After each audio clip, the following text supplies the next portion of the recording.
نادره از پدر بر وقت جدا شد. بعد وفات پدرش با تربیت او و خواهرش مادرش مشغول شد. با گفته نادره او با مهر پدر سیر نگردیده است.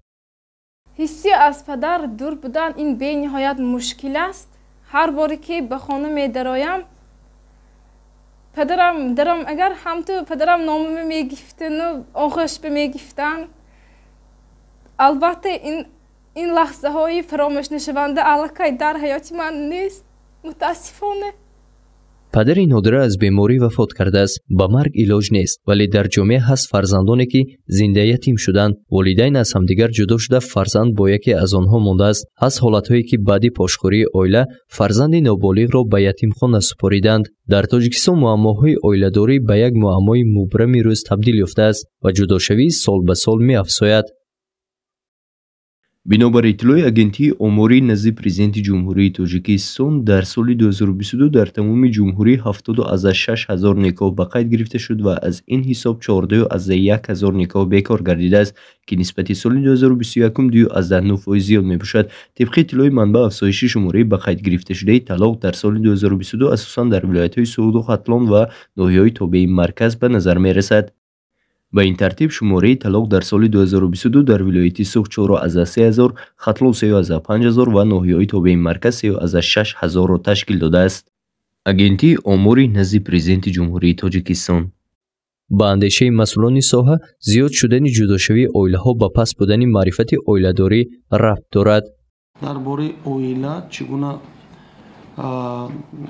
نهاد است در جامعه باید کارهای فهماندهی را بیشتر برند که تا اینکه آنها تا بستن عقد نکاح پورا آماده باشند، پورا فکر کنند، تفکر کنند و عائله را برپا کنند. هایدی معرفت عائله‌داری پرزیدنت کشور نیز بارها تاکید کردند. مسئله های معرفت عائله‌داری، بلند برداشتن مسئولیت پدر و مادران در تعلیم و تربیت فرزند، آماده کردن فرزندان به حیات مستقلانه و پایداری عائله از جمله مسئله‌هایی میباشند که دقت دائمی تمام مقامات دولتی، مؤسسه‌های تحصیلاتی و کل اعضای جامعه را تقاضا میکند. امام علی رحمان حتی در کشور قانون درباره مسئولیت پدر و مادر در تعلیم و تربیت فرزند قبول شده است. شاید بعد قبول چنین قانون وضع کمی تغییر یافته مسئولیت والدین زیادتر شده است، ولی هست حالت‌هایی که فرزندان در نزد والدین مسئولیت خود را فراموش کردند. فعلا قانونی گرفته می‌شود به خانماندین که میشتیم سلامتی ما نشود دانی سو خوب کردیم کوارتیرش یونم خیلی سلامتی نشود خدا من نکین کسال حاضر دلم فراستی دلم که هفته میزند از من 11 خیل بیماری دارم چمونه بیانده بود 19 بود خانم که چون خورفتگی من چیزی ندارم اینترنتی وقت کار بکنم 3 سال شد که به خواب میکردم دلی بانیسان به خواب میکردم اما عصبی بیخانگی کمپلام نبود کوارتیر و کسرم بیمار شد عصبی به همون. این یکی از هزار معماهای عائله و عائله‌داری در تاجیکستان به اندیشه کارشناسان در شرایط جهانی شوی در جامعه سنتی اینستیتوت عائله‌داری شرقانه تغییر یافته ایستاده است. همین شبکه‌های اطلاعاتی مثلا ما غرب بسیارتر تماشا میکنیم، غرب بسیارتر تاکید میکنیم و غرب ایدئال میتونیم.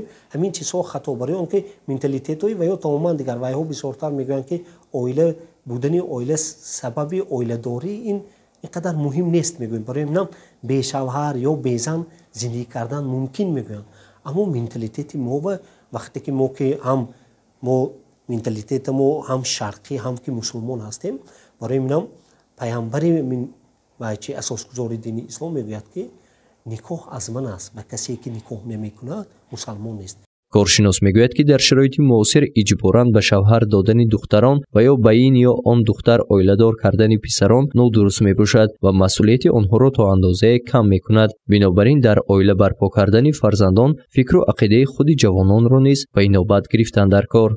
حاضر که از پرابلم‌های اساسی والدین با فرزند نسبت فرزندشون همین است که بسیار اجباراً میخواهند که فرزندشون فلان دختری دوستشه یا که دختری خیششه یا دختری یگان همون اینها میخواستگی انسان‌های دوستشون میگن انسان‌های اینها میخواستگی دخترشون که فرزند پسرشون عائله برقرار کنن یا میخواهند که دخترشون فلان نفرهایی که مثلا میخواستگی خودشون یا که مال و نسبشون مشتمی یا که یگان خیش و تباری اقرب باش بشده می یا هم محلهگی گفته می همین دادن به حرکت میکنن. همین چیز خطا است که اجبارا مجبوری که اویله‌دار میشود وای الکی چی میشد تاثیرهای خودش میگذارد و همون جوان اویله‌دار شدگی الکی مقصد اساسی است.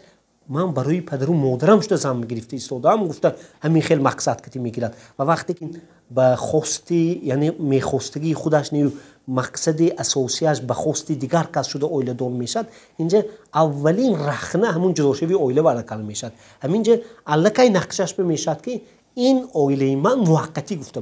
گزارش سرور حمداموف مخصوص برای مکتب روزنامه‌نگاری مدیا آلیانس تاجیکستان.